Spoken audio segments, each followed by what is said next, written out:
آئیے بلا تاخیر خطیب ہندوستان، فاتح خارجیت و ناصبیت، حضرت علامہ مولانا سید آل مصطفیٰ المعروف علی پاشا قادری الکاظمی الموسوی، سجادہ نشین خطیب دکن وہ قادریہ کاظمیہ موسویہ دربار، خانقاہ موسویہ قادریہ کی بارگاہ میں ادباً گزارش کرتا ہوں کہ حضرت اپنے لب و لہجے سے ہم پیاسوں کی پیاس کو بجھا دے۔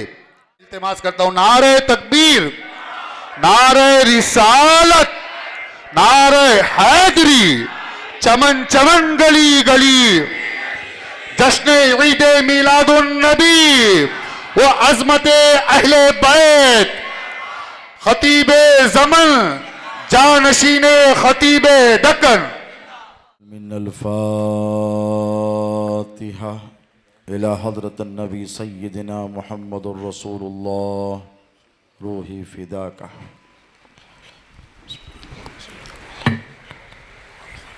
إياك نعبد وإياك نستعين صراط الذين أنعمت عليهم غير الضالين۔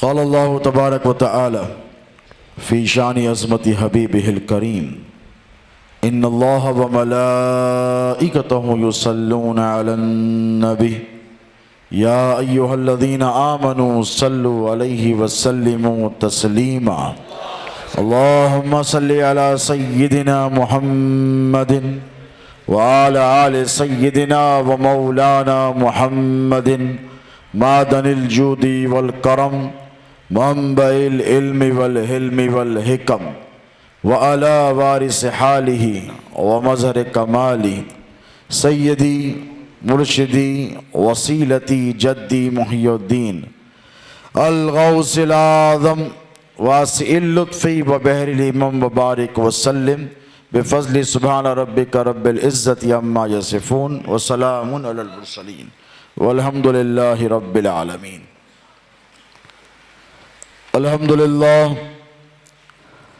الحمد لله نحمده ونستعينه ونستغفره ونؤمن به ونتوكل عليه ونعوذ بالله من شرور أنفسنا ومن سيئات أعمالنا من يهده الله فلا مضل له ومن يضلله فلا هادي له ونشهد أن لا إله إلا الله وحده لا شريك له ونشهد أن سيدنا ومولانا محمدا عبده ورسوله أرسل الله تعالى بالحق بشيرا ونذيرا وداعيا إلى الله بإذنه وسراجا منيرا أما بعد قال الله تبارك وتعالى في القرآن المجيد والفرقان الحميد فأعوذ بالله من الشيطان الرجيم بسم الله الرحمن الرحيم إنا أرسلناك شاهدا ومبشرا ونذيرا صدق الله مولانا العظيم وبلغنا رسوله الأمين الكريم ونحن على ذلك لمن الشاهدين والشاكرين والحمد لله رب العالمين۔ لي خمسة أطفي بها هر الوباء الحاتمة المصطفى والمرتضى وابناهما والفاطمہ۔ میرے لیے یہ پنجتن ہیں دافع رنج و بلا، شاہ خدا شیر خدا حسن و حسین و فاطمہ، شاہ خدا شیر خدا حسن و حسین و فاطمہ، اور پسارے ہیں جو دامن کو انہیں لاچار کہتے ہیں۔ پسارے ہیں جو دامن کو انہیں لاچار کہتے ہیں، اور جو چاہو سو عطا کر دو تمہیں مختار کہتے ہیں۔ سبحان اللہ، جو چاہو سو یا رسول اللہ، جو چاہو سو عطا کر دو تمہیں مختار کہتے ہیں۔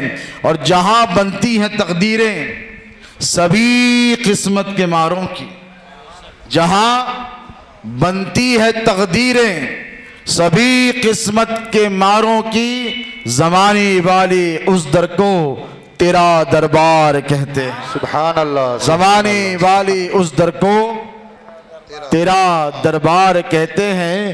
اور سنا ہے ایک نظر کافی تمہاری ہے مریضوں کو. واہ کیا بات. یا رسول اللہ سنا ہے ایک نظر کافی تمہاری ہے مریضوں کو.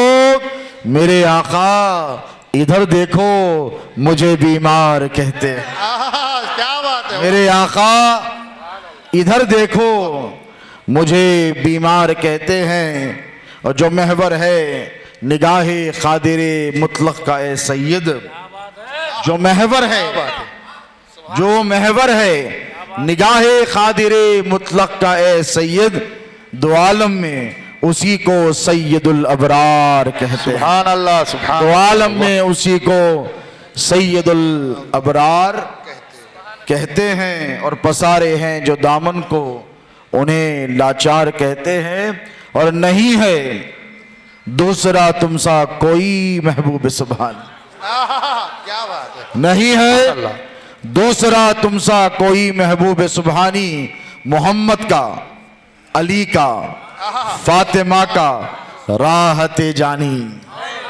کس کا؟ محمد کا، علی کا، فاطمہ کا راحت جانی. اور تو ہے حسنین کا بے شبہ شبہ نور نورانی. تو ہے حسنین کا بے شبہ شبہ نور نورانی. اور تیری میراث ہے. کیا ہے؟ تیری میراث ہے. میراث کیا ہوتی ہے؟ جو باپ دادا سے ملے. کسی کو دھن دولت، کسی کو گدی، کسی کو مسند، کسی کو مقام، کسی کو رتبہ، کسی کو وفاداری، کسی کو غداری. بھائی میراث ہے. مولائیوں کی میراث ہے تو یزیدیوں کی بھی تو میراث چل رہی ہے. کیا بات. مولائیوں کی میراث اہل بیت سے وفاداری ہے تو یزیدیوں کی میراث غداری ہے. اہل بیت سے غداری ہے. سنا ہی نہیں دیا. کیا ہے؟ غداری ہے. تیری میراث ہے. کیا ہے میرے غوث کی میراث؟ تیری میراث ہے مشکل کشائی یا حسن ثانی. تیری میراث ہے مشکل کشائی یا حسن ثانی. اور تو پھیلے پنجتن کر دے میری مشکل کی آسانی. سبحان اللہ. الہی خیر گردانی بھاقے شاہ جیلانی. اور دیکھے کہ نبوت کس کے گھر کی ہے؟ تیرے گھر کی ہے. شہادت تیرے گھر کی ہے. ولایت تیرے گھر کی ہے. امامت تیرے گھر کی. بہر صورت بچا لینا یہ عادت تیرے گھر کی ہے. سبحان اللہ. نعرہ حیدری خاندان اہل بیت. بہر صورت بچا لینا. کیا کرنا؟ گڑے میں ڈال دینا نہیں، گرتوں کو چھوڑ دینا نہیں، گرتوں کو اٹھا کر سینے سے لگا دینا. سبحان اللہ. مشکل کشائی علی کے اولاد کی میراث ہے. کسی نے کہا تھا کہ دونوں امام خلق کے حاجت روا ہوئے، مشکل کشا کے بیٹے بھی مشکل کشا ہوئے. تو نبوت تیرے گھر کی ہے، رسالت تیرے گھر کی ہے، امامت تیرے گھر کی ہے، شہادت تیرے گھر کی ہے، رسالت تیرے گھر کی ہے، کرامت تیرے گھر کی ہے. بہر صورت بچا لینا یہ عادت تیرے گھر کی ہے. اور تو ہی ہر طور سے کر دے میری مشکل کی آسانی. الہی خیر گردانی بحق شاہ جیلانی. شہ نشین پہ تشریف فرما معزز و مکرم علماء کرام، برادران طریقت، خلفائے مجاز شہزادے حضور غوث الاعظم قدس اللہ سرہ النورانی، صوفی محمد عبد المجیب قادری الکاظمی چشتی ادام اللہ فیوزک، صدر میلاد کمیٹی ناندیڑ مہاراشٹر، الحاج محمد عبدالرفیق اشرفی والا قادری، نوجوانوں کے دلوں کی دھڑکن، خادم قوم و ملت، محسن قوم و ملت، برادر طریقت الحاج محمد عبدالعظیم سوداگر قادری، اور جمیع ارکان تحریک سگان اہل بیت، وہ غلامان سیدی سرکار کاظم پاشا، وفاداران رسول، غلامان آل رسول، وابستگان دامان رسول، سبحان اللہ، دامان رسول، سبحان اللہ، محبین اولیاء، وفاداران صلح امت، برادران ملت، اللہ رب تبارک و تعالی آپ کے اور ہمارے یہاں جمع ہونے کو قبول فرمائے۔ آمین۔ حق سبحانہ و تعالی کا ہم پر آپ پر بڑا فضل اور کرم ہے کہ مولا کریمہ نے ہمیں اپنے محبوب پاک علیہ الصلاۃ والسلام کا سچا عشق عطا فرمایا ہے۔ کیا کیا ہے؟ عشق۔ اور یہ جو عشق رسول کی دولت ہے، یہ بڑی عظیم دولت ہے، یہ بڑا عظیم سرمایہ ہے۔ دیکھو، باپ دادا کی دولت نسلاً بعد نسل منتقل ہوتی ہے۔ دادا رئیس اعظم تھے، باپ کو ملی، بیٹے کو ملی، بیٹے نے بیٹے کو منتقل کر دی۔ یہ دنیا کی دولت ہے۔ زمیندار تھے تو زمینیں ملی، جاگیریں تھی تو جاگیریں ملی۔ پہلے تو نوابین تھے، سلطنتیں ہوتی تھی، گاؤں کے گاؤں، دیہات کے دیہات، ان کی جاگیر ہوا کرتی تھی، وہ منتقل ہوتی رہی۔ دادا پردادا سے چلی 4 5 6 7 پشت تک۔ کب تک؟ جب تک اس دولت کو محفوظ رکھا گیا، حفاظت کی گئی۔ اب حفاظت تو ناک سانپ کی طرح بیٹھنا نہیں، جیسا آپ لوگ سنیں نا خزانوں پہ جو ہے سانپ آر بیٹھے ہوئے رہتے، ایسا کچھ بھی نہیں ہے۔ اس کا مطلب یہ نہیں کہ آپ خزانے ڈھونڈنے نکل جائیں، آئے سچے خزانے کی طرف چل۔ منتقل ہوتی رہی، حفاظت کا سلسلہ چلتا رہا۔ احادیث شریفہ میں آیا قارون کا خزانہ، سلیمان علیہ السلام کے پاس بھی خزانہ تھا، اور ایسے کئی خزانے تھے جن کی چابیاں تک اونٹوں پہ رکھی جاتی تھی، 70۔ تاریخ بتاتی ہے زمانہ بدلتا رہا، حالات بگڑتے رہے۔ جس کے پاس خزانے تھے، جو امیر تھے، بادشاہ تھے، دولتیے تھے، وہ زمانے کے حالات کے تغیر اور تبدل کی وجہ سے روڈ پر آ گئے، بھکاری ہو گئے۔ تو خزانہ چاہے کتنا ہی عظیم اور بڑا کیوں نہ ہو، لٹ ضرور ہو جاتا ہے اگر اس کی حفاظت کا پربند نہ کیا جائے اور ترنت نہ کیا جائے اور اچھا نہ کیا جائے، تو دغدغہ لگا رہتا ہے کہ یہ خزانہ لٹ سکتا ہے۔ فوج کے اہلکاروں کو بادشاہ ہے تو اپنے خزانچیوں کے ساتھ دے گا، کہے گا حفاظت۔ بڑا کاروباری سیٹ ہے تو کہے گا حفاظت، چھوٹا دکاندار ہے تو کہے گا خزانے کی حفاظت، تجوری کی حفاظت، اور چھوٹا کاروباری ہے تو تھیلی کی حفاظت، اور چھوٹا ہے تو بٹوے کی حفاظت، اور پھر گھر کو جائے تو بیوی کی چوریوں سے حفاظت۔ جیب میں رکھنے کی جگہ نئی نئی جگہوں پہ چھپا دیتے ہیں۔ بیگم آ کے بولتے اجی وہ جیب میں نہیں ہے، تو بولے بیگم بدل دیا، تو بولے کیوں؟ بولے صبح کے اٹھے اب تک غائب کر دیتے آپ، آج یہاں رکھا کل وہاں رکھا۔ ایک ایسا بھی آیا، حضرت وہ اتنے بہت سے پیسے تھے گھر میں رکھا نہیں مل رہے۔ میں بولا کہاں رکھا؟ نہیں چھپا کے رکھا تھا۔ میں بولا کہاں چھپایا؟ بیوی کے ڈر سے۔ بولا کہاں چھپایا؟ کہاں چھپایا بھول گیا حضرت، اب آپ دعا کرے تو ملتا۔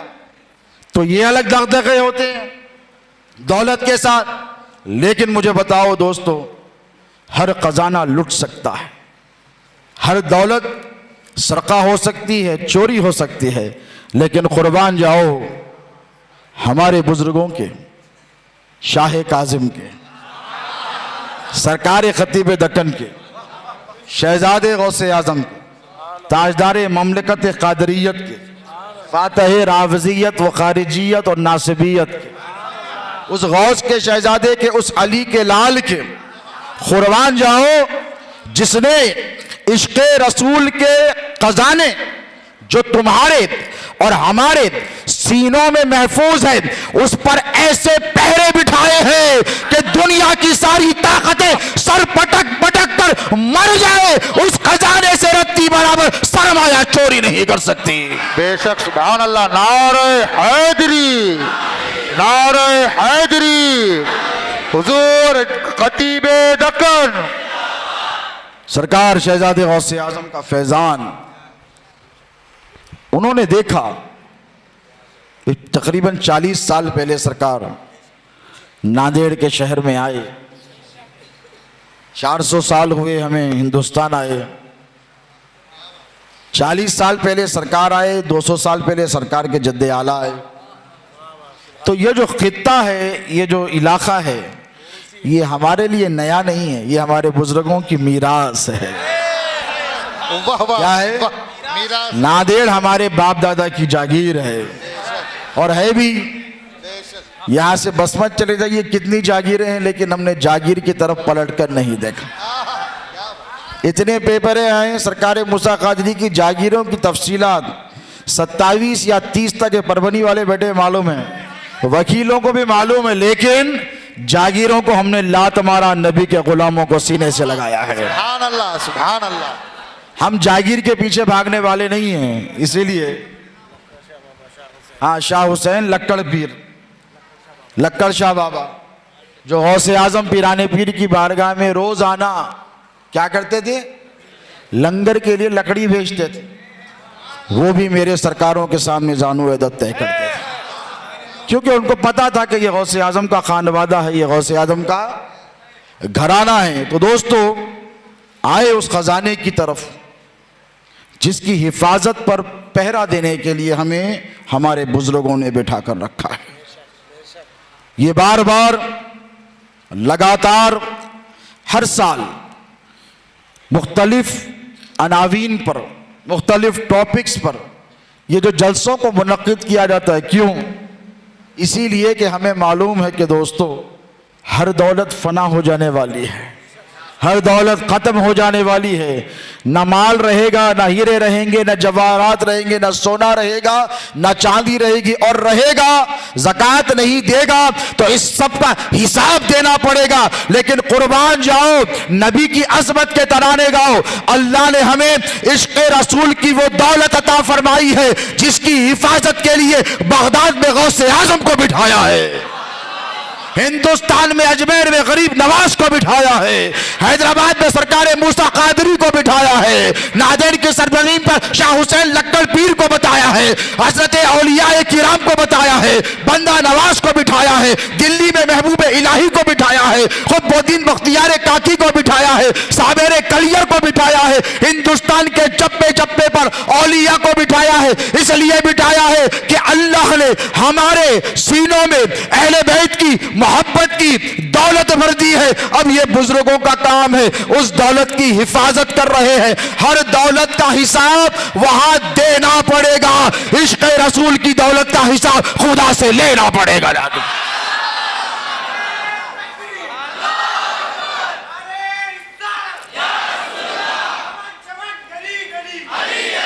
عشق رسول کہنا بڑا آسان ہے، آج کل ہر آدمی عشق رسول کا مدعی بنا ہے، دعوے دار، میرے پاس عشق رسول ہے۔ میں نے کہا بھائی مجھے تو نظر نہیں آیا، نہ آپ کے عادات سے، نہ آپ کے اطوار سے، نہ آپ کے کردار سے، نہ آپ کی گفتار سے، مجھے تو کہیں نظر نہیں آیا، صرف دعوے ہیں۔ کیا ہے؟ دعوے۔ جھوٹے دعوے داروں کو پہچانو مسلمانوں، کس کو پہچانو؟ اور ہمیشہ نقصان اسلام کو جھوٹے دعوے داروں سے ہوا ہے۔ نفیس اشارہ ہے نفیس ذہنوں کے لیے، اسلام کو نقصان سچے دعوے دار نہیں، سچے ہو تو لے جاؤ، جو چاہے لے جاؤ، جھوٹے دعوے داروں سے یہ ہمارا ہے، یہاں ہم بیٹھیں گے، یہ ہمیں دے دو، یہ ہمیں چاہیے، یہ ہم مانگ رہے ہیں. تو ہم نے کہا سچے ہو تو لے لو، ورنہ کربلا کرنے کے لیے کل بھی تیار تھے، آج بھی تیار ہے. علی کی اولاد ڈرتی نہیں، کسی سے گھبراتی نہیں اور حق بول. ہمارے ماجد برکاتی قادری نے ایک بات کہی کہ قلعے گرانے آئے. میں معذرت کے ساتھ کہوں گا کہ آج قلعے گرانے نہیں، قلعے بنانے آیا ہوں. اور جہاں ضرورت پڑے گی اغیار کی بستیوں میں قلعے گرا دیں گے. یہ تو ہمارا شہر ہے، یہ تو ہماری بستی ہے، یہ تو ہمارا علاقہ ہے. آج قلعے بنائیں گے، بولو بنائیں. انشاءاللہ. ایسے مضبوط قلعے بنائیں گے کہ وہابیت، خارجیت، ناصبیت اور جتنے ایسے وائرسز ہیں جو ایمان کے لیے بڑے ڈینجرس ہیں، بڑے ہانیکارک ہے. کیا ہے؟ ہانیکارک ہے. ان سے پروٹیکشن کے لیے قلعے تو بننے ضروری ہے نا، تاکہ ہماری آنے والی نسلوں کا ایمان اس میں محفوظ رہ سکے. تو سب سے مضبوط قلعہ جو ہے وہ عشق رسول کا قلعہ ہے. کون سا قلعہ ہے بولو؟ عشق رسول. عشق رسول کا قلعہ ہے. اور ایسا قلعہ ہے کہ جب اس کے حصار میں آ جاؤ، جب اس کے اندر آ جاؤ، تو پھر دنیا کا لالچ تم پر حملہ آور نہیں ہو سکتا. کون سے قلعے میں؟ عشق رسول کے قلعے میں پہلے آنا پڑے گا. کہاں آنا پڑے گا؟ بولو. عشق رسول کے قلعے میں، اس کی عمارت میں، اس کے شہر میں داخل ہونا پڑے گا. کہاں داخل ہونا پڑے گا؟ عشق رسول کا شہر. اب بہت بڑے آدمی ہو، اپنا قلعہ نہ بننا چاہتے ہو، ہمارے قلعے میں نہیں آنا چاہتے ہو. ناجر میں بھی تو قلعہ ہے نا، حیدرآباد میں بھی ایک کوسا، بولو گولکنڈہ قلعہ کتنا بڑا ہے. ہاں دلی میں بھی ہے. یہ تو قلعوں کا ملک ہے، ہر طرف قلعے ہی قلعے ہیں. تو اب اگر اور ایک بادشاہ آگے بس گیا، دعوے دار تو بہت ہے، تو ہم نے کہا بھئی تجھے قلعہ بس نہیں ہوگا تو شہر میں آ جا. تو عشق رسول کے شہر میں داخل ہونا ہے.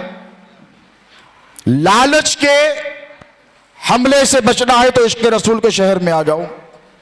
دنیا کے طمع کے حملوں سے بچنا ہے تو عشق رسول کے قلعے میں آ جاؤ. کفر کے حملے سے بچنا ہے، ارتداد کے حملے. کتنے ایسے لوگ ہیں جو دین بدل رہے ہیں، دین بدل رہے ہیں. ارتداد کا مسئلہ ہندوستان بھر میں چل رہا ہے. تو ارتداد کے فتنے سے بچنا ہے تو عشق رسول کے قلعے میں آ جاؤ. بدعت کے، گمراہی کے، ضلالت کے، جہنم کے گڑھوں سے بچنا ہے تو عشق رسول کے شہر میں آ جاؤ. لیکن عشق رسول کے شہر میں آنا بڑا آسان ہے، صرف ایک کنڈیشن ہے. یہ جلسے کا عنوان کیا ہے؟ ہاں لوگ بولتے حضرت آپ لوگ جشن عید میلاد النبی بھی بول رہے ہیں، عظمت اہل بیت بھی بول رہے ہیں. تو ہم نے کہا پیارے، عید میلاد اس وقت تک مکمل نہیں جب تک نبی کی آل کا ذکر نہ ہو. ارے تو جشن میلاد کی بات کرتا ہے، درود مکمل نہیں ہوتا جب تک آل کا ذکر نہ کیا جائے. ارے تیری نماز نہیں ہوتی جب تک تو آل محمد پر درود نہیں پڑتا.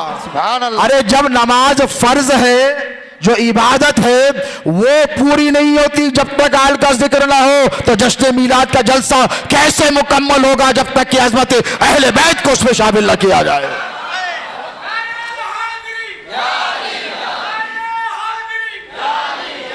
تو ایک سمپل راستہ ہے، سمپل سلیوشن. حضور کا ارشاد مبارک، قلعے میں آ جاؤ، شہر میں آ جاؤ، امن پاؤ گے، امان پاؤ گے، سلامتی پاؤ گے. لیکن کب؟ شہر میں آنے کا ایک کنڈیشن ہے، اور کیا ہے؟ انا مدینۃ العلم و علی بابھا.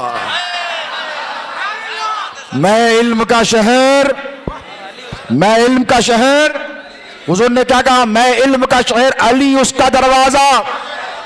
اب جسے کفر کے حملے سے بچنا ہے وہ علی کے دروازے سے ہو کر اندر آئے. کیا بات ہے، سبحان اللہ. جسے شرک کے حملے سے بچنا ہے وہ علی سے ہو کر اندر آئے.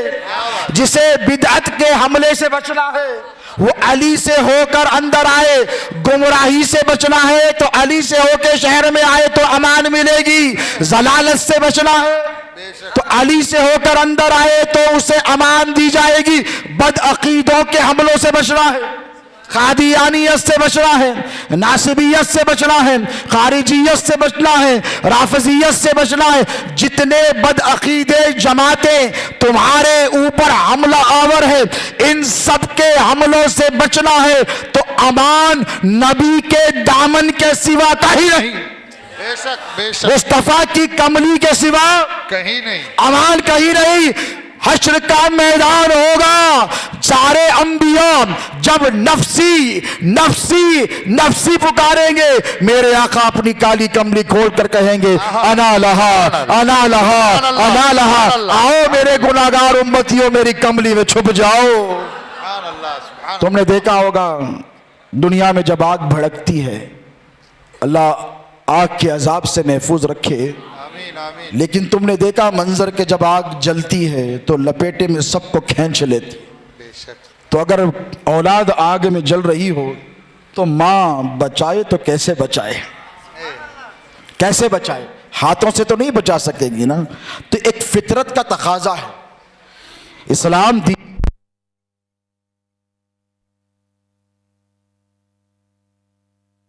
اللہم صلی علی سیدنا محمد وعلی آل سیدنا نبینا شفیعنا حبیبنا مولانا محمد. صلاۃ و سلام علیک یا سیدی یا حبیب. ایک سیکیورٹی گارڈ کو لگا دو, اس کا کام ہے مائک کو دیکھتے بیٹھے. ٹھیک ہے تاجو بھائی, دیکھیے اگر کوئی ہے تو اللہ سلامت رکھے. آپ نہیں جائیے, آپ گئے تو جلسہ کیسے چلے گا بھائی, آپ تو روح روان ہے. اللہ جلسہ کے سلامت رکھے. یہ نوجوان بیٹے ہیں, شہباز قریشی ہیں, مجاہد قادری ہیں, تاج الدین ہیں, ان کے رفقا ہیں. اللہ جزائے خیر دے جنہوں نے آج اس محفل کو سجایا ہے. بہرحال دوستو, آج ہم آئے ہیں تو کچھ لے کر جائیں گے انشاءاللہ, اور میں بھی اس میں شامل ہوں. آؤ عشق رسول کی دولت حاصل کرنے کے لیے ذرا سوچو, کیا کبھی آپ نے اور ہم نے کوئی کوشش کی ہے؟ بولیے نہیں کی ہے. اور جو کوشش کر رہے ہیں وہ بھی کرتے رہیں, یہ بھی اچھی چیز ہے. جد و جہد کرنی بولیے چاہیے. لیکن یہ جو نبی پر اور نبی کی آل پر مر مٹنے والا جو جذبہ ہے, حضور کی شان میں رتی برابر گستاخی ہوئی, دنیا بھر میں ہوتی ہے. حیدرآباد میں حالیہ دنوں ہوئی, آپ نے دیکھا ایک ملعون لیڈر نے, لیڈر کیا کہوں, گیدڑ کہوں, حضور کی شان اقدس پہ گستاخی کی. نوجوان سڑکوں پر نکل آئے کئی دنوں تک. پرانا شہر کا ماحول میں بتا رہا ہوں, حیدرآباد کا ایسا تھا کہ ہو کا میدان, خوف ہراس, ایک دم لوگ سناٹے میں اور سکتے میں ہیں. پتہ نہیں کیا ہونے والا ہے, پتہ نہیں کیا ہونے والا ہے اور کل کیا ہو جائے گا. راتیں بڑی مشکل سے گزر رہی ہیں, دن بڑی مشکلوں سے گزر رہے ہیں. ہر طرف پورا شہر پولیس کی چھاؤنی بنا دیا گیا. یہ نوجوان سڑکوں پر نکل آئے اور آ کر ہنگامہ برپا کر دیا اور کہا کہ خاطی کو پکڑا جائے, کیفر کردار تک پہنچایا جائے اور نبی کے گستاخ کو جیل کی سلاخوں کے پیچھے پھینکا جائے. اور وہ کوئی معمولی آدمی نہیں تھا, ایم ایل اے, بولو سٹنگ ایم ایل اے, وہ بھی مرکز میں جس کی حکومت اس کی پارٹی کا ایم ایل اے. لیکن قربان جاؤ اس عشق رسول کے جذبے کے جو نوجوانوں نے کر دکھایا. نہ راتوں کو سوئے ہیں, نہ دن میں آرام کیا ہے, نہ پانی کی فکر ہے, نہ کھانے کی فکر ہے. فکر ہے تو بس ایک کہ یا رسول اللہ اگر موقع مل جائے تو یہ جان آپ کے نام پر قربان کر دیں گے, ماں باپ آپ کے نام پر قربان کر دیں گے. چین تم سے, قرار تم سے ہے, زندگی کی بہار تم سے ہے. کیا کروں لے کے ساری دنیا کو, میرے دل کا قرار تم سے. نوجوانوں نے, حیدرآباد نے, دکن نے وہ ثابت کر کر دکھایا. بے چین ہو گئے, بے قرار ہو گئے. میرا جی چاہا کسی کا ہاتھ پکڑ کر پوچھوں کہ اے بھائی اے نوجوان مجھے بتا تو صحیح کہ تیرے پاس یہ دولت کہاں سے آئی؟ اس کے لیے کیا تو نے کوئی کلاس لی؟ کیا بات کسی مولانا کے پاس کوئی اکیڈمکس کا درس سیکھا؟ کوئی عشق کی یونیورسٹی میں داخلہ لیا؟ کیا بات ہے سبحان اللہ کوئی جامعہ کو گیا؟ کوئی قاضی کے پاس پہنچا؟ کوئی قاضی القضات کے پاس گیا؟ کسی حضرت کے پاس گیا؟ بول کسی مفتی کے پاس گیا؟ شریعت کے طریقت کے یا کسی کے پاس بھی جا کر تو نے یہ ازباق پڑھے، لیسنس لیے، مورل حاصل کیا، دروس پڑھے؟ تو کہنے لگا حضرت اتنا ٹائم ملا کہاں زندگی میں؟ میں نے کہا بھائی 5 وقت کی نماز کا تو وقت نہیں ملتا، زندگی جو مصروف رہتے ہیں ان سے وقت کی قدر پوچھو، جو مصروف رہتے ہیں۔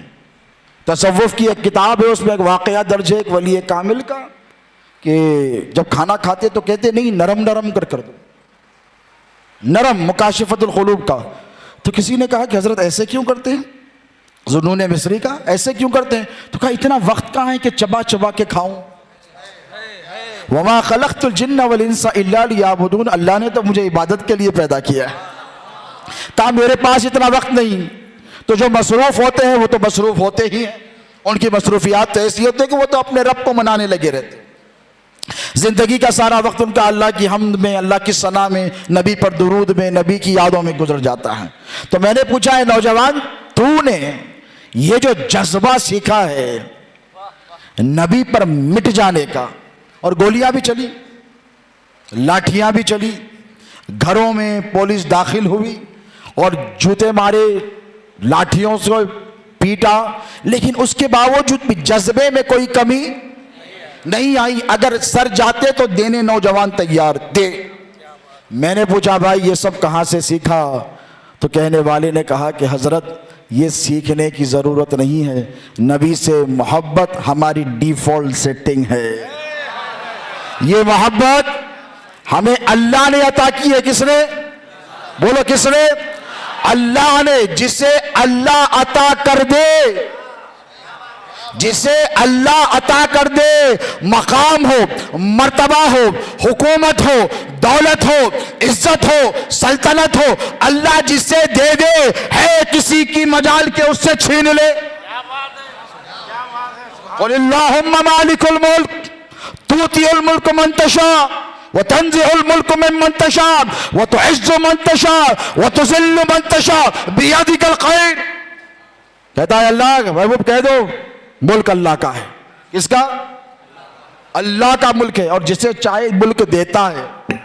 توجہ ہے، جسے چاہے ملک دیتا ہے اور جس سے چاہے چھین لیتا ہے، اور جسے چاہے عزت دیتا ہے اور جسے چاہے ذلیل کر دیتا ہے۔ بیدک الخیر، ہر چیز کی اچھائی اس کے دستہ قدرت میں ہے۔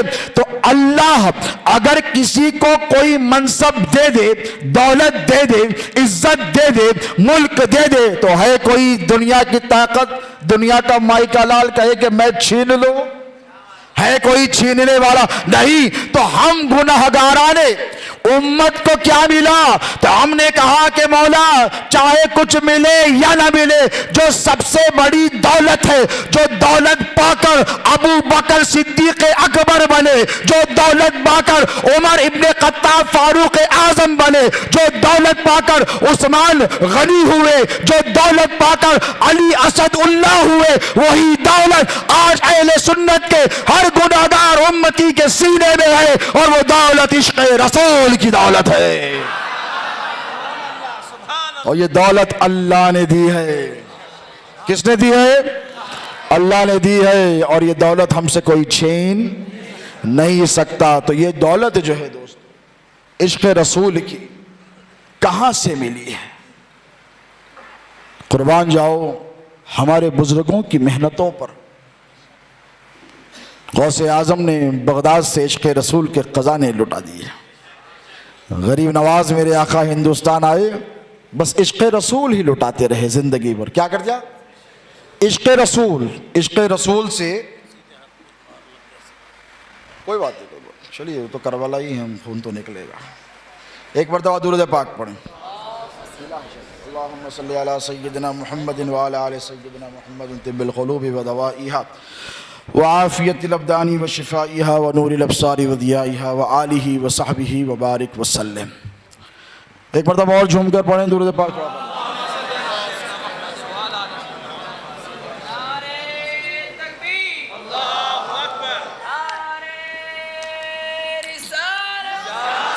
دیکھو دوستو، عشق بہت ضروری ہے.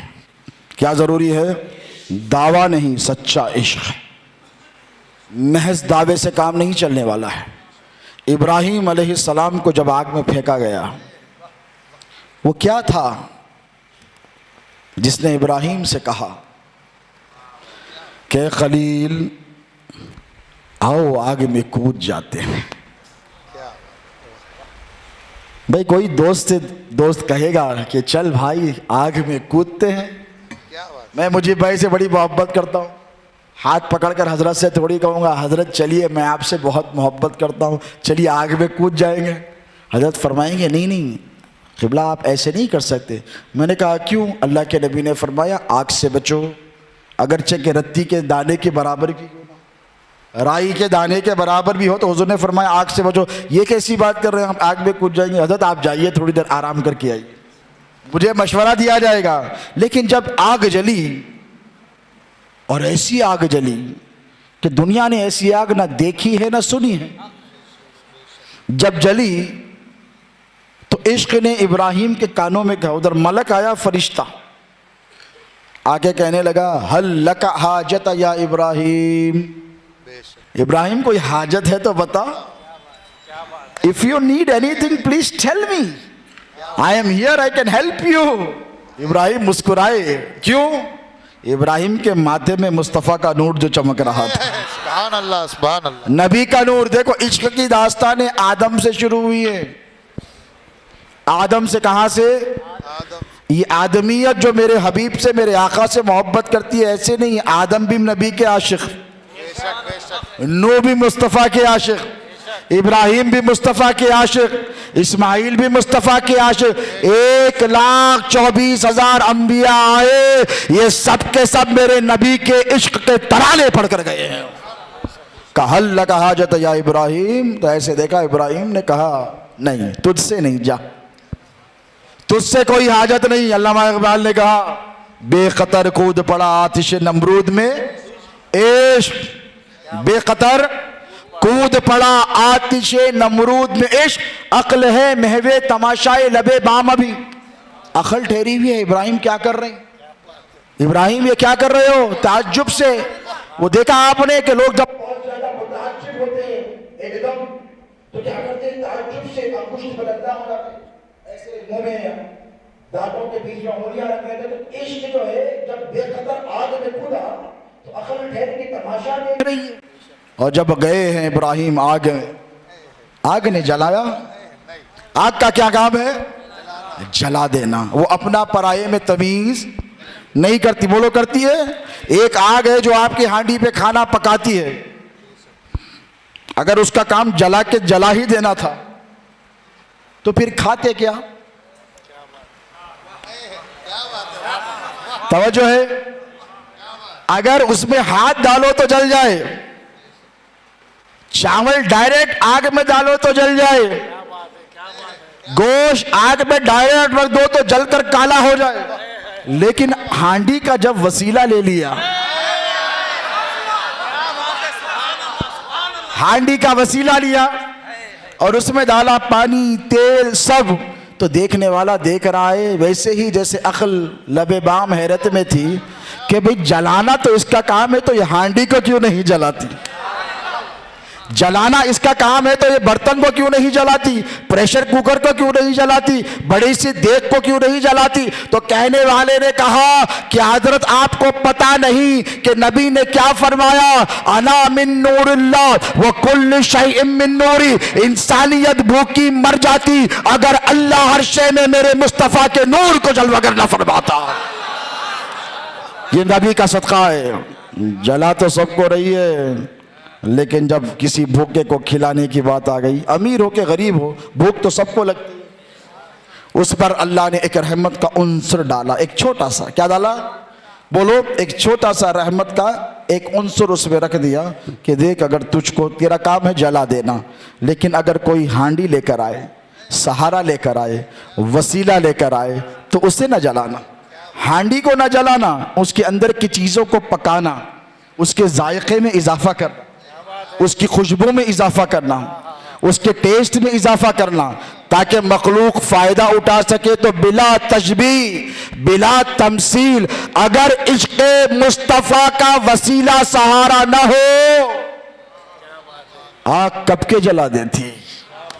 ہمارے اعمال تو ایسے تھے کب کے جلا کر بھون دیتی, لیکن ابراہیم جو آگ میں بچے ہیں, محدثین و مفسرین فرماتے ہیں, شارحین حدیث, کہ وہ مصطفیٰ کا نور تھا ابراہیم کے ماتھے پہ, جو ابراہیم کی حفاظت کر رہا تھا. اور وہ کیا تھا؟ عشق تھا. بولو کیا تھا؟ بولو کیا تھا؟ عشق تھا. اور کس کا تھا؟ عشق محمد تھا. کس کا عشق تھا؟ عشق محمد. اگر ابراہیم کے پاس ہو تو آگ میں جلنے نہیں دیتا.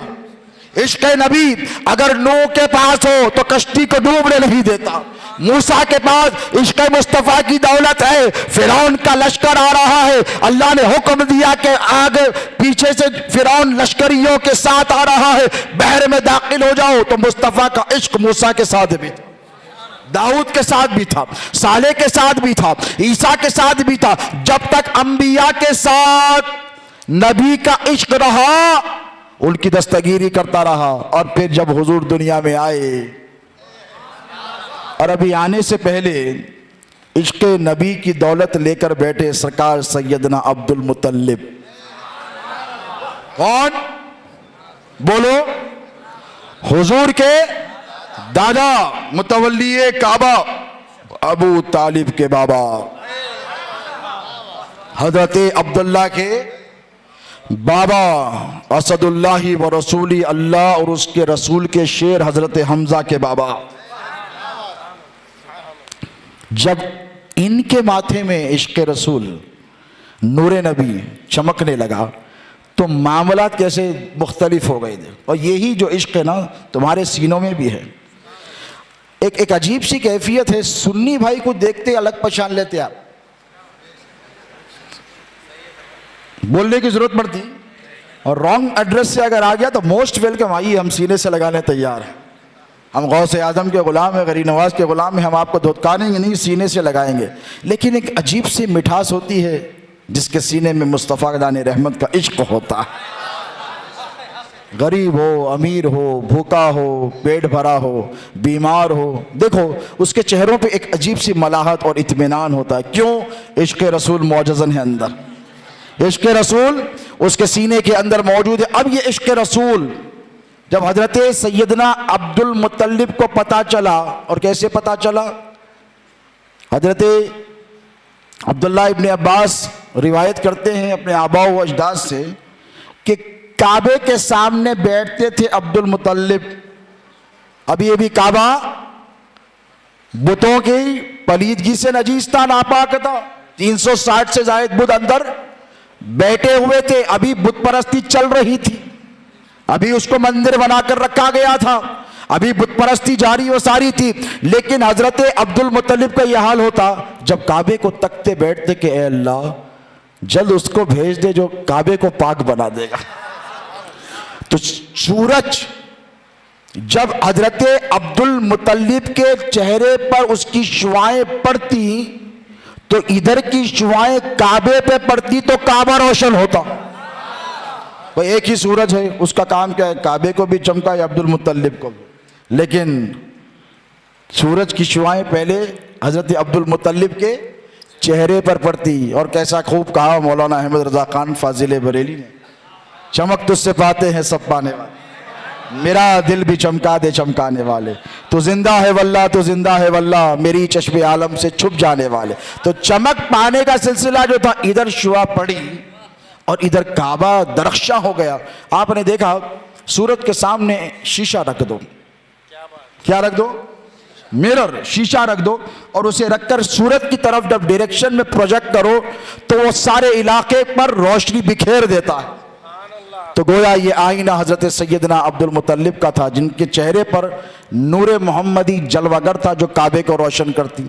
اب یہ خاندان نبوت میں منتقل ہوتا رہا، حضرت عبداللہ سے ہو کر حضرت آمینہ کے رحم مبارک میں آیا، تو یہیں سے حضور کے آنے سے پہلے جیسے آدم سے عشق رسول کی داستان چلتے آ رہی ہے، اب جب شمع محمدی کا ظہور پرنور بالکل قریب ہے، اور اس سے پوچھو جنہوں نے حضور کا زمانہ دیکھا ہے، بھئی آج ہم حضور کا نام سن کر دل میں اتنی ٹھنڈک محسوس کرتے ہیں، بے چینوں کی بے چینی دور ہو جاتی ہے، بے قراروں کو قرار آ جاتا ہے، بیماروں کو شفا مل جاتی ہے، غم سے نڈھال لوگوں کو خوشی میسر ہو جاتی ہے۔ کب؟ جب نعرے رسالت ہم لگاتے ہیں، حضور کا نام مبارک لب پہ آئے، دنیا بدل جاتی ہے۔ ابھی میں راستے میں آ رہا تھا شام کے وقت، میں نے برادر طریقت عبدالعظیم سوداگر قادری کو ایک حدیث شریف سنائی۔ عشق رسول کسے کہتے ہیں کہ نام نبی کے جھپنے کا کیا اثر ہوتا ہے۔ حضور جب مکہ چھوڑ کر مدینہ جانے لگے ہجرت کے لیے، تو راستے میں سراخہ آیا، حملہ آور ہوا۔ حضرت ابو بکر صدیق رضی اللہ تعالیٰ عنہ کہنے لگے، یا رسول اللہ آ گیا، یا رسول اللہ آ گیا، یا رسول اللہ آ گیا، قریب آ گیا، سرکار حملہ کر دے گا۔ بڑا خطرناک جنگجو تھا سراخہ، 100 اونٹ کا سوال تھا، کوئی معمولی ڈیل نہیں رکھی تھی قریش کے سرداروں نے۔ آج بھی ایسی تھے، 100 روپے، 500 روپے، 1000 روپے، اپنے نوجوان ادھر سے ادھر، یہ مسجد سے وہ مسجد، وہ مسجد سے یہ مسجد، تو 100 اونٹوں کا لالچ دیا گیا۔ تو سراخہ آیا تو حضور نے کہا رک جا، نہیں رکا تو کہا زمین کو حکم دیا پکڑ لے، پکڑ لیا۔ اور سرکار صدیق اکبر جب بے چین و بے قرار ہو گئے تو حضور مسکرائے، مسکرا کر کہا اے ابو بکر ڈر رہا ہے، گھبرا رہا ہے؟ تو کہنے لگے یا رسول اللہ قربان جائے عشق رسول کے۔ صدیق اکبر کا عشق رسول دیکھو، کہنے لگے یا رسول اللہ اپنے لیے نہیں، یہ جان تو دی ہوئی آپ ہی کی ہے، سرکار ایک کیا ہے 1000 ہو تو قربان کر دوں، میرے آقا فکر تو مجھے آپ کی ہوتی ہے۔ تو کہا فکر میری کرتا ہے، اب دیکھ تیرے نبی کا پاور، تیرے نبی کا اختیار۔ حضور نے ایسے اشارہ کیا، زمین نے سراخہ کو پکڑ لیا، گھوڑے سمیت اندر، دیکھا ڈر گیا، کہا نہیں معاف کر دیجئے پلیز۔ حضور نے کہا چلا جائے گا پلٹ کر؟ تو کہا سر ہاں چلا جاؤں گا محمد، اب آپ سے میرا کوئی جھگڑا۔ اب اتنا بڑا پاور دیکھا، کیا دیکھا؟ اتنا بڑا پاور دیکھا، زمین کو اشارہ کیا، زمین نے پکڑ لیا۔ اس کے بعد پھر لالچ ستایا، بعد میں صحابیت کے درجے پہ فائز ہوئے الگ بات، پھر لالچ ستایا تو پھر آیا، پھر حملہ آور ہونے لگا۔ سرکار صدیق اکبر نے کہا یا رسول اللہ پھر آ رہا ہے، پھر حملہ۔ حضور نے کہا پکڑ لے، زمین نے پھر پکڑ لیا اور چلا گیا، یہاں تک اب چانس نہیں رہا۔ اس کے بعد 3rd ٹائم جب ٹرائی کرا تو حضور نے فرمایا کہ سراخہ کیا کر رہا ہے؟ میں تیرے ہاتھ میں شام کے کنگن دیکھ رہا ہوں سونے کے۔ تو گھبرا گیا، گھبرا کر کہنے لگا کہ اے محمد اب معاف کر دو گے؟ کتنے بار؟ 3 ٹائمز حملہ ہوا۔ کتنے بار بولو؟ 3 ٹائمز حملہ ہوا، 3 مرتبہ حضور نے کہا جا میں بشارت دیتا ہوں تجھ کو۔ فتح مکہ کے بعد آئے اور آ کر وہ مسلمان ہوئے حضور کے قدموں میں گر کر۔ ایک کافر کو یقین تھا، کہنے لگا آپ مجھے یقین ہے جب اتنا پاور ہے تو مکہ تو دور نہیں ہے، جا تو رہے ہیں اللہ کے حکم سے لیکن لوٹ کر آئیں گے۔ جس کے تابع زمین ہو انسانیت اس کا کیا بگاڑے گی؟ تو سراخہ بڑا ہوشیار تھا، کہنے لگا ایک کام کیجئے لکھ کے دے دیجئے، اگر میں آپ کے پاس آؤں تو یہ واقعہ کہ آپ نے مجھے امان دی ہے۔ کیا دی ہے؟ امان دی ہے۔ تو حضور نے اشارہ کیا، سرکار صدیق اکبر نے لکھا پروانہ، حضور نے مہر لگا دی، چلے گئے۔ جب فتح مکہ ہوا، مکہ جب فتح ہو گیا، بھاگا بھاگا آیا سراخہ اور آ کے کہنے مجھے محمد سے ملنے دو۔ لوگوں نے کہا تو جان کا دشمن ہے، 100 اونٹ کی چکر میں حملہ کرنے کے لیے گیا تھا، دیکھو میرے پاس نبی کی غلامی کا پروانہ موجود ہے۔ کہا میرے پاس نجات کا پروانہ موجود ہے، مجھے نبی کے پاس جانے دو۔ حضور نے انہیں معاف فرمایا، قدموں میں گرے، کلمہ پڑھ کر مسلمان ہو گئے۔ اب ادھر ایک نکلے، بریدہ اسلمی، حضور مدینے کے قریب پہنچ گئے۔ نام محمد کی تاثیر بتا رہا، قریب پہنچے۔ جب پہنچے تو بنو اسلم کے یہ جو قبیلے کے فرد تھے، انہوں نے چاہا کہ اب تو بہت قریب آ گئے ہوں گے, نکلے گئے 10-12 دن ہو گئے ہیں مکے سے, پہنچ رہے ہوں گے, چلو اسی طرف سے آئیں گے تو میں اس طرف جا کر ان پر حملہ آور ہو جاؤں گا. اب آئے حضور حضرت سیدنا صدیق اکبر کے ساتھ بیٹھے ہوئے ہیں. دیکھو عشق کیسے دستگیری کرتا ہے. آئے اور آ کر بیٹھے حضور کے سامنے. اب ان کو پتہ نہیں ہے کہ یہی محمد رسول اللہ ہے, اور یہ بھی پتہ نہیں ہے یہ بھی یار غار صدیق اکبر ہیں. بالکل لائن میں آ کر تھک ہار کے, عرب کا طریقہ ہے کہ جب سفر کر کر آتے تو تھک ہار کے بیٹھ جاتے, اور جب بیٹھ گئے تو پانی شانی مانگا, پانی وغیرہ دیا, تھک ہار کے بیٹھ گئے. اور جب گفتگو شروع ہونے لگی تو جیسے ہی حضور کے چہرے اقدس پر نظر پڑی تو حضور نے ایسے اشارہ کیا. حضور تو دل کا حال جانتے ہیں, یہ کیا لینے آیا ہے پتہ ہے. صدیق اکبر کو اشارہ کیا, پوچھا اس کا نام پوچھو. تو حضرت ابو بکر نے نام پوچھا, بتا تیرا نام کیا ہے؟ تو کہا بریدہ اسلمی. تو حضور نے فرمایا تیرے لیے سلامتی ہے. پریشان ہو گیا, یہ کون ہے جو مجھے دعائیں دے رہے ہیں؟ اس کے بعد پوچھا کہ تیرا قبیلہ کون سا ہے؟ تو کہا اسلمی ہوں. تو کہا تیرے لیے خیر ہی خیر ہے, فلاح ہی فلاح ہے. تو یہ شخص پریشان ہو کر کہنے لگا یہ کون ہے جو مجھ کو دعا پر دعا دے رہا ہے؟ اجنبی؟ اجنبی نہیں, وہ نبی ہے. اجنبی زبان حال سے صدیق اکبر نے کہا ہوگا کہ اے نادان, یہ اجنبی نہیں, یہ تو نبی ہے, یہ تو نبی رحمت ہے. تو پوچھا آپ کا نام بتائیے. حدیث کے الفاظ بتا رہا ہوں, کیا کہا؟ آپ کا نام بتائیے. تو حضور مسکرائے اور مسکرا کر کہا مجھے محمد بن عبداللہ کہتے ہیں. جب حضور کا نام سنا تو رس کانوں میں ایسے گھل گیا, بے چین و بے قرار ہو کر حضور کے قدموں میں گر کر کہنے لگے اشہدو ان لا الہ الا اللہ و اشہدو ان محمد رسول اللہ. میں گواہی دیتا ہوں کہ اللہ کے سوا کوئی معبود نہیں, آپ اللہ کے رسول ہیں.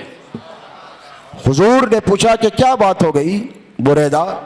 تو کہنے لگے کہ جب میں نے آپ کا نام سنا تو میرے قلب میں ایک ایسی نورانیت اور روشنی دوڑی کہ ایسی سکون, ایسا سکون اور ایسی روحانیت, ایسا اطمینان میں نے آج سے پہلے زندگی میں کبھی محفوظ نہیں کیا تھا.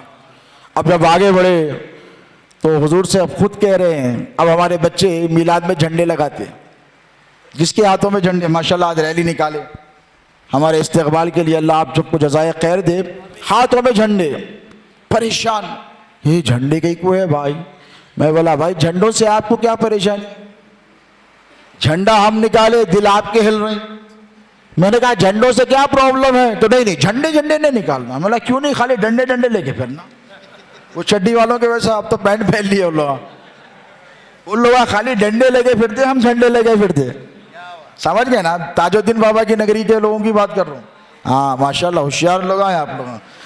تو ڈنڈے ان کے پاس ہے, جھنڈے بولو ہمارے پاس ہے. اور کون سا جھنڈا؟ بریدہ کہنے لگے یا رسول اللہ ایسے جاتے مدینے میں, سب انتظار کر رہے ہیں کئی دن سے, صبح سے آتے, دوپہر تک ٹھہرتے, سورج جب طلوع ہوتا, گرمی جب بڑھتی تو گھر چلے جاتے. بچے بھی آتے سرکار, مائیں شیرخوار بچوں کو گود میں لے کر آتی کہ طلع البدر علینا کا منظر آنے والا ہے. حضور ودا کی گھاٹیوں سے نمودار ہونے والے ہیں. ابھی مدینہ آ رہے, دنیا نہیں, مدینہ آ رہے ہیں. تو مدینے والوں کا یہ عالم ہے کہ 10-12 دن سے روز آ کر پہاڑوں پر ٹہر کر ایسی راہیں تکتے, کوئی ادھر دیکھتا ہے, کوئی ادھر دیکھتا ہے, کوئی پہاڑ پر چڑھ جاتا ہے, کوئی چٹان پر چڑھ جاتا ہے, کوئی عمارتوں پر چڑھ جاتا ہے, کھجور کے درختوں کے پتوں کو چمٹ کر ٹھہرتے ہیں. یہ عشق رسول ہے, یہ محبت رسول ہے. تو بریدہ نے کہا یا رسول اللہ میں وہ منظر دیکھ کر آیا ہوں, اگر آپ دیکھیں گے تو آپ کہیں گے کہ اہل مدینہ آپ سے کتنی محبت فرماتے ہیں. ان میں سے بیشتر تو ایسے ہیں جنہوں نے حضور کو دیکھا بھی نہیں, فرسٹ ٹائم دیکھنے والے ہیں, لیکن عشق ان کو گھر میں بیٹھنے نہیں دیتا, بستر پر سونے نہیں دیتا, سایہ تلاش کرنے نہیں دیتا. دھوپ بڑھتی ہے تو ٹھہرتے ہیں, موسم کی سختیاں جھیلتے. تو بریدہ نے کہا یا رسول اللہ ایسے نہیں جائیں گے, سرکار شان سے جائیں گے. تو کہا بریدہ کیا چاہتا ہے؟ تو کہا یا رسول اللہ جھنڈا تو ہونا چاہیے. حدیث کے الفاظ, حضور چلے, جلوس محمدی چلا, مکے سے چلے تو 2 تھے, مدینے پہ پہنچنے سے پہلے 3, اور 3 کے ساتھ 59 اگر تھے, 70. یہ سارے کے سارے مسلمان ہوئے، جبکہ جب جو بریدہ اسلمی کے جتنے چاہنے والے ماننے والے ماتحتین تھے ان سب نے اسلام قبول کر لیا۔ بریدہ نے کہا یا رسول اللہ اب یہ عزت تو آپ ہی کی دی ہوئی ہے، دیکھو عرب کے پاس شملے کی بڑی اہمیت ہے، ہاں یہ وہ شملے نہیں جو تھوڑے تھوڑے دن کو کلر بدل رہے، سمجھ گئے نا آپ لوگ؟ نام لیا تو طبیعت خراب ہو جاتی۔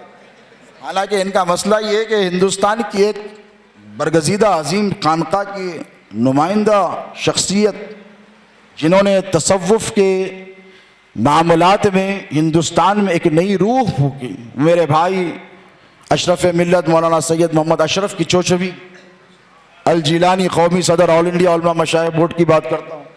ابھی ایک جلسے میں تھے ہندوستان کے ایک علاقے میں، وہاں بیٹھے نیچے ایک صاحب، کیا بول رہے ہیں حضرت؟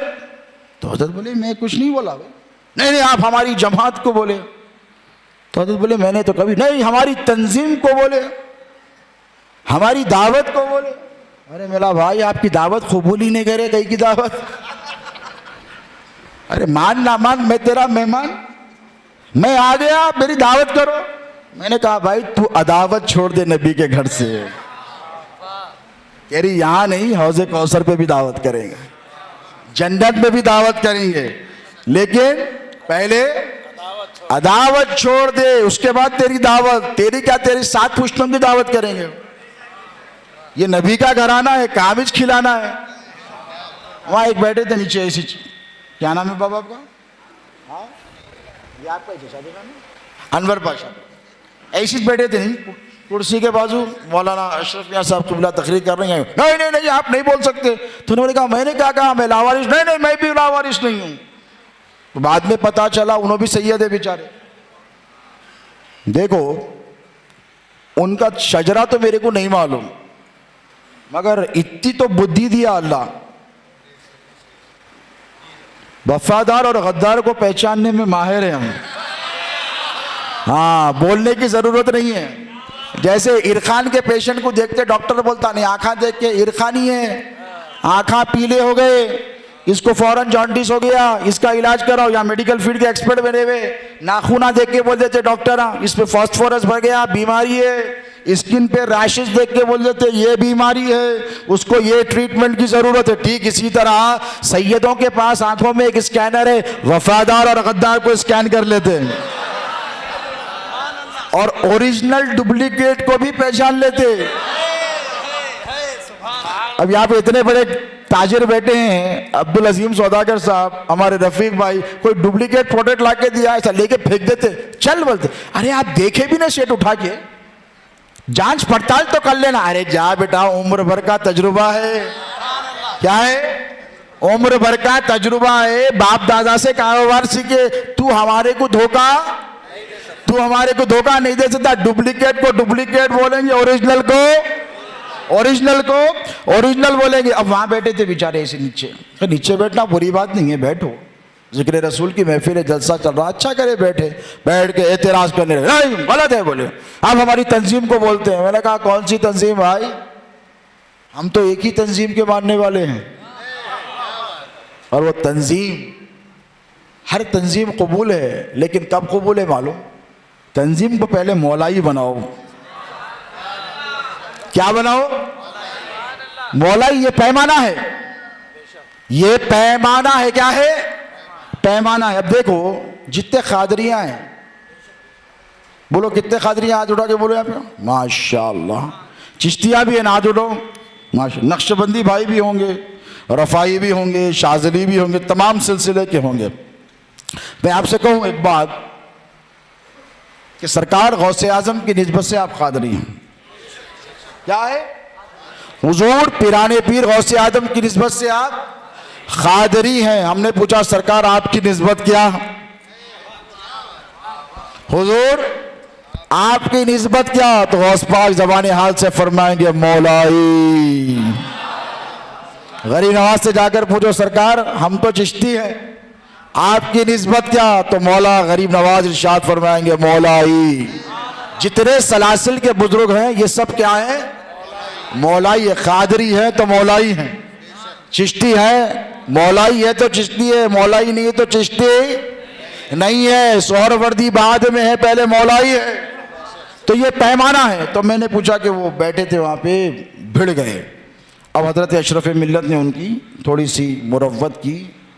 ہم رہتے تو بات اور ہوتی. اللہ سلامت رکھے یہ جیالوں کو، انہوں نے مروت کر دی، یہ الگ بات ہے. کبھی ہمارے ہاتھوں پیروں میں آؤ پھر دیکھیں گے انشاءاللہ. کیونکہ ڈر اور خوف ہمارے پاس نہیں ہے. دشمن اگر نادم ہو کر آئے تو سینے سے لگا لیں گے. قاتل اگر منہ پر تھوک دے تو علی کی اولاد ہیں، سینے سے اتر جائیں گے. نفس کو شامل بولو نہیں کریں گے. مرب ہاتھ جوڑ کر کہنے لگا علی چاہتے تو گلا کاٹ دیتے، چھوڑا کیوں؟